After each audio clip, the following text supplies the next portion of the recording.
Vamos a dar comienzo al panel de las 15 horas.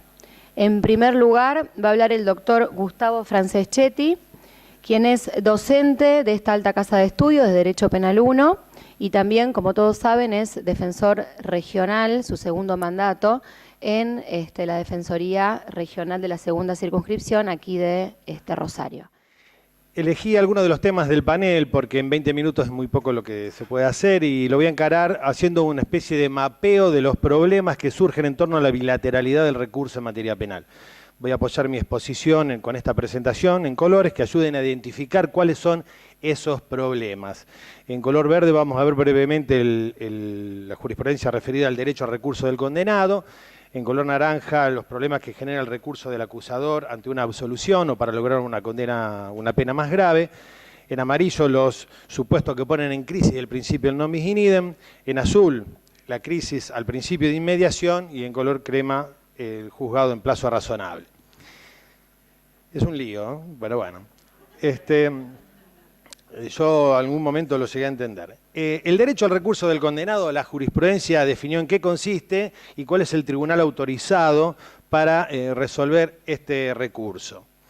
En primer lugar, a partir de Giroldi, no hay ningún lugar a dudas de que el derecho al recurso del condenado es una garantía de raigambre constitucional y convencional.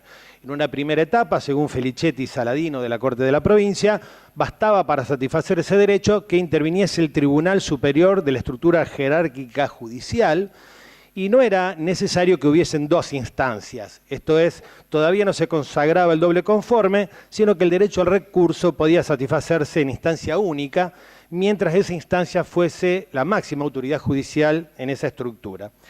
Un segundo paso se dio en la jurisprudencia a partir de Herrera Ulloa versus Costa Rica en la Corte Interamericana, Matías Casal en la Corte Nacional y Gorosito en la Corte Provincial. Se sostuvo que para abastecer el derecho al recurso se requería que la revisión fuera amplia e integral, es decir, que abarcara no solo el derecho sino también los hechos, haciendo el máximo esfuerzo revisor posible, con los lógicos límites de la inmediación y que debía haber dos instancias. Así que se trata de un derecho a un doble conforme, por lo que esa revisión debía estar a cargo de un tribunal que no solamente fuera superior, sino que también fuera distinto al anterior. Un tercer momento lo expresa Barreto Leiva versus Venezuela de la Corte Interamericana, cuando esta Corte excepcionara a Herrera Ulloa y admitiera que lo importante es que la revisión la haga un tribunal distinto y nada impide que sea de la misma jerarquía, o al menos no superior, cuando en la estructura judicial no hay un tribunal superior a aquel que dictó la condena, por lo que la revisión puede ser hecha horizontalmente. Y un cuarto momento está dado por Mohamed versus Argentina del 2012 de la Corte Interamericana, según el cual si una persona es condenada por primera vez en segunda instancia, ello no debe cercenar el derecho al doble conforme del condenado, por lo que un tribunal distinto y superior o distinto y de igual grado debe hacer la revisión amplia e integral. Hasta allí el derecho al recurso del condenado. Ahora bien, en cuanto a la bilateralidad del recurso, es decir, la posibilidad de apelar a absoluciones en cabeza de los acusadores o bien de apelar las condenas en busca de penas más graves, nos plantea algunos interrogantes. Por ejemplo, ¿tiene facultades el acusador para recurrir? Si esto lo aceptamos, luego nos preguntamos, ¿qué debe hacer el tribunal de segunda instancia si decide revertir una absolución a instancias del acusador? ¿Debe condenar o debe reenviar a primera instancia? Veamos primero las facultades de los acusadores para recurrir a absoluciones. Desde siempre esas facultades estuvieron previstas a nivel legal.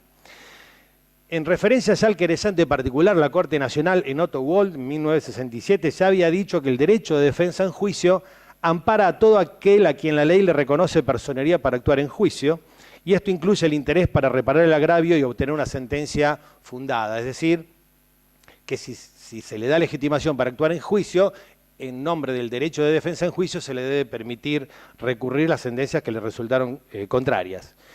En Oroz y Vareta, en 1989, se agregó que impedirle al querellante interponer un recurso extraordinario federal cuando media una cuestión federal resultaría violatorio de los artículos 5 y 31 de la Constitución Nacional. En Yuri, del año 2006, la Corte Nacional agregó que si Yuri es el Giroldi del querellante, ¿no? si se cercenaba el recurso casatorio al querellante por el bajo monto de la pena, se violaban las garantías de acceso a la jurisdicción y tutela judicial efectiva prevista en la Convención Americana. En cuanto al fiscal y sus posibilidades de apelar, la Corte Nacional en Arce 1997 dijo, si bien el Ministerio Público no está amparado constitucionalmente en el derecho a recurrir, nada obsta a que el legislador le conceda ese derecho. No es incompatible con el derecho al doble conforme del condenado y que lo asiste, igual que al querellante, el derecho de defensa en juicio. A este argumento en favor de la apelación de las absoluciones por parte del fiscal se suma la literalidad del 8.4 de la Convención Americana en cuanto a que no puede ser sometido a nuevo juicio por los mismos hechos el inculpado absuelto por sentencia firme. Entonces, si una sentencia es nula o es revocada, no habría una sentencia, así que hablamos del mismo proceso y no de un nuevo juicio. También Javier de Luca razona, agrega acá algún argumento diciendo que sería contrario al principio republicano impedir la invalidación de sentencias que puedan tener naturaleza írrita. Pensemos en una sentencia absolutoria fruto de cohecho, por ejemplo, ¿no? Ahora bien, si un tribunal de alzada quiere hacer lugar al recurso del acusador y anular o revocar una absolución o aumentar la pena impuesta, ¿qué debe hacer? ¿Debe condenar ellos mismos, lo que se llama casación positiva, o debe abstenerse de hacerlo y reenviar a primera instancia, lo que conocemos como casación negativa? Si decide condenar, nos vamos a encontrar con una puesta en crisis del principio de inmediación, en tanto la condena un tribunal que no estuvo presente en el juicio. Y también se pone en crisis el derecho al doble conforme del condenado. Si decide abstenerse de condenar y reenviar a primera instancia, nos vamos a encontrar con una puesta en crisis del principio de prohibición de doble persecución penal por igual hecho porque ya había sido absuelto, una puesta en crisis del principio de inmediación porque surge la pregunta de cómo debe materializarse ese reenvío y finalmente una puesta en crisis del derecho a ser juzgado en plazo razonable porque si el tribunal reenviado condena todavía queda transitar toda la vía recursiva del imputado. Avancemos entonces en el supuesto de casación negativa, es decir, cuando el tribunal se abstiene de condenar y reenvía de vuelta a primera instancia.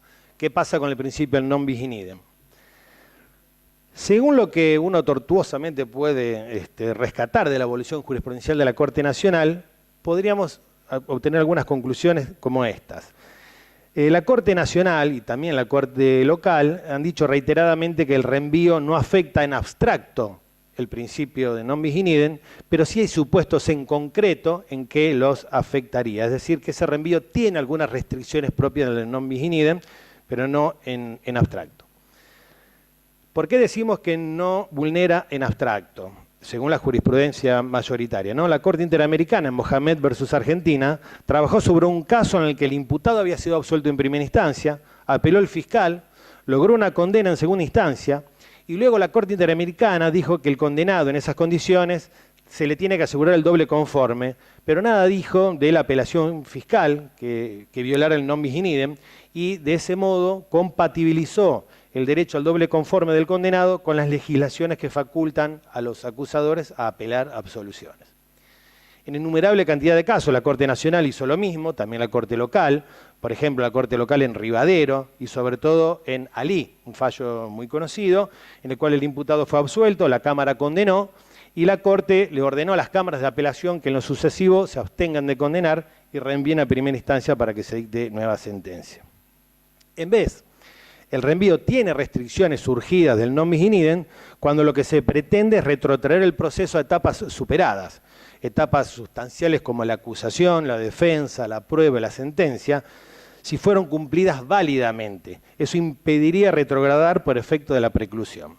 Los casos paradigmáticos de la Corte Nacional fueron Pollack en el 98, Sandoval en el 2010, Kang en el 2012, de los que surge que si el objetivo es cubrir deficiencias probatorias, malas investigaciones, malas acusaciones o defectos procesales no sustanciales y que además no son achacables al imputado, sí habría una afectación al non bis in idem al hacerse ese reenvío.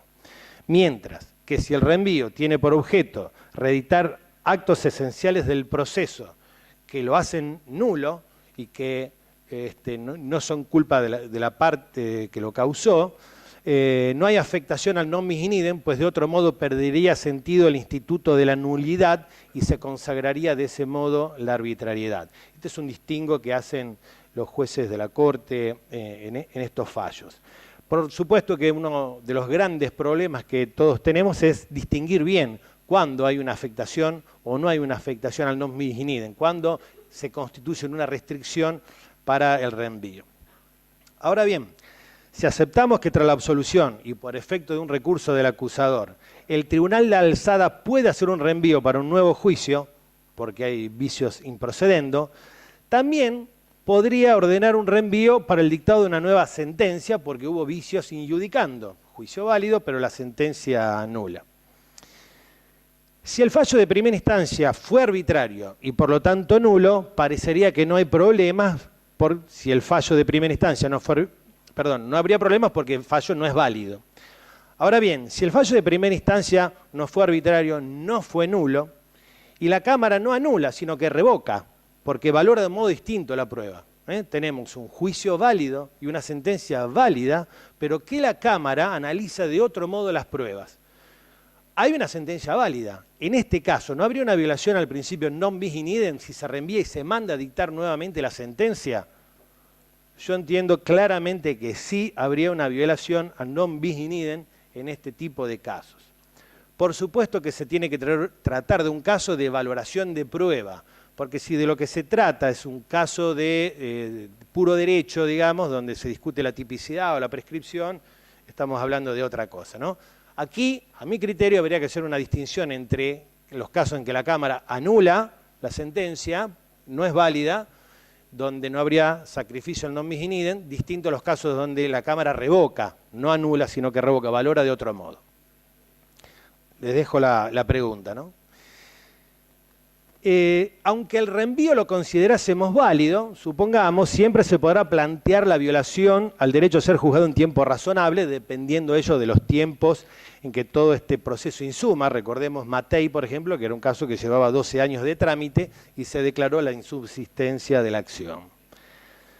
Si el reenvío es para un nuevo juicio es una cosa, pero si el reenvío es para el dictado de una nueva sentencia, ¿cómo se materializa ante un nuevo tribunal sin sacrificio del principio de inmediación? ¿El nuevo tribunal tiene que hacer el juicio de nuevo con las mismas pruebas? ¿El nuevo tribunal tiene que ver el video del juicio que ya se hizo con el fiscal y el defensor? ¿O bien tiene directamente que emitir el fallo? En Neuquén se hace un juicio de nuevo, con las mismas pruebas, pero se hace todo el juicio de nuevo, que es lo más garantizador de la inmediación. En un escalafón menor está la segunda opción, y es que se vea el video en presencia de las partes, se acerca un poco más a la inmediación, brinda a la defensa mayores garantías, porque puede haber grabaciones defectuosas, puede haber grabaciones que se perdieron, o puede haber directamente delegación de la tarea. Entendemos que la emisión directa del fallo solo es concebible en supuestos en que no hay modificación alguna del cuadro probatorio, y solo se trata de una cuestión de derecho, digamos. El nuevo tribunal no tiene que analizar de vuelta las pruebas, sino nada más que encuadrarlas de uno u otro modo. Acá hay que tener presente que estábamos acostumbrados a los reenvíos de una manera en un sistema escrito con un expediente donde el juez que tenía que dictar un nuevo fallo se leía todo el expediente y listo. Pero no es lo mismo en un contexto de juicios orales, adversariales, con principio de inmediación. En la Defensoría tuvimos un caso, el caso Romano, absolución en primera instancia, revocación en Cámara. Negaron el recurso de inconstitucionalidad por violación al non bis in idem porque no había condena firme todavía. Entonces le pedimos al nuevo juez de primera instancia reenviado una audiencia para que se haga de nuevo el debate. El juez escuchó en esa nueva audiencia, hicimos las alegaciones de violación al non bis in idem porque el juez reenviado no está en la misma posición que el primer juez, hay una absolución de por medio. El juez hizo esa audiencia, nos escuchó, tomó esos agravios y después no hizo ningún debate y directamente dictó la sentencia. Y no se pronunció sobre el non bis in idem, así que ahí tenemos una apelación en curso. Y ahora tenemos otro caso que también hubo absolución en primera instancia, anulación por parte de la Cámara, reenvía de vuelta al juez de primera instancia y este juez de primera instancia convocó al debate. No sabemos todavía, creemos por cómo está convocado el decreto, que es para ver el juicio en presencia de las partes. Así que acá les dejo también esa pregunta. ¿Cómo hacer esto sin sacrificio del principio de inmediación?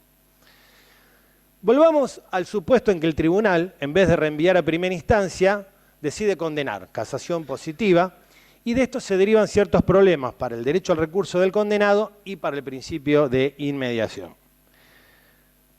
Gustavo Erbel se pregunta cuál es la razón por la cual permitiríamos en un sistema de juicio oral y público que un tribunal de alzada que no estuvo presente en el debate sea quien tenga permitido condenar, valorar las pruebas y condenar. Una cosa es, como en el fallo Casal, en nombre del derecho al recurso del condenado, hacer el máximo esfuerzo revisor con los límites de la inmediación para revisar un fallo en favor del condenado, y algo muy distinto es directamente condenar con los límites de la inmediación. Se pregunta a Erbel si es suficiente para condenar proceder de este modo. La pregunta de Erbel también, acá hagamos la aclaración, es válida en cuanto a la Cámara revierta una absolución por diversa valoración de la prueba, prueba que no presenció directamente, pero no habría inconvenientes cuando se trata de una cuestión de derecho, o sea, los hechos son los que están probados y la discusión es si es típico o no es típico de tal delito. También ahí les dejo esa pregunta. El otro problema de cómo garantizar el doble conforme cuando una persona es condenada directamente y por primera vez en la alzada, estaría resuelto a partir de Mohamed versus Argentina, que compatibilizó el recurso del fiscal con el doble conforme, diciendo que tiene que intervenir un tribunal distinto y superior para hacer esa revisión amplia e integral. Este concepto vertido en Mohamed versus Argentina es juxtapuesto con Barreto Leiva, según el cual es suficiente que la revisión amplia e integral la haga un tribunal distinto, pero que puede ser de igual jerarquía.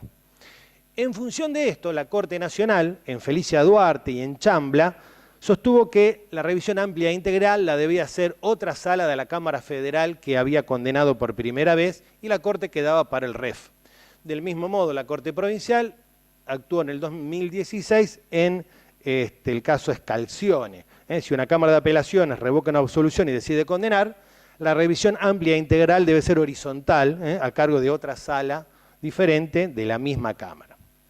De eso se sigue entonces que la Corte local nos está diciendo, no hace falta que el caso llegue hasta la Corte por violación al doble conforme. Hagan ustedes, señores camaristas, directamente la apelación ordinaria horizontal y luego, si se ratifica la condena, que venga la defensa con algún otro agravio hasta la Corte, pero no con el de violación al principio de doble conforme. También surge que esto es aplicable no solamente a las absoluciones que luego se transforman en condena, sino a los casos de condena que en Cámara se califican más gravemente o le aplican una pena superior. Surge también que el reenvío horizontal no es para todos los casos, sino solamente para aquellos en que la Cámara pudo condenar sin reenvío, porque no se trataba de un vicio improcedendo que requiere un juicio nuevo, sino que se trataba de un vicio injudicando, un vicio de la sentencia. En la defensa pública al menos tuvimos dos casos, Elías Gómez y Buscemi, que habían sido condenados en primera instancia y en segunda instancia, por la apelación de la Fiscalía, se aumentó el monto de la pena. En ambos casos, para no errar, hicimos las dos cosas al mismo tiempo, presentamos el recurso de apelación ordinaria y el recurso de inconstitucionalidad por las dudas. En ambos casos se abrió la Cámara que condenó abrió el recurso de apelación horizontal, la Cámara revisora lo aceptó, entonces metimos un escrito en la Corte diciendo que no trate el recurso de inconstitucionalidad hasta tanto esté resuelta la apelación ordinaria. Otro problema que se puede presentar en algún momento es qué pasa cuando la Cámara hace lugar parcialmente a lo que le pide el fiscal o parcialmente a lo que le pide la defensa. Uno se ve, hay un punto que le favorece y otro que no. Bueno, tengo que hacer al mismo tiempo el recurso de inconstitucionalidad por esos puntos y al mismo tiempo la apelación ordinaria por los otros. Bueno, estas son cosas que se irán viendo con el correr de la práctica. En fin, son 20 minutos. Tuve que hablar así rápido, es un problema complejo y mi idea fue, como dije al principio, hacer un mapeo de cuáles son los problemas que se pueden presentar en torno a la bilateralidad del recurso y siempre digo lo mismo, si nos queremos ahorrar todos estos problemas, hagámonos amigos del juicio por jurados y no va a haber apelación fiscal. Bueno, muchas gracias.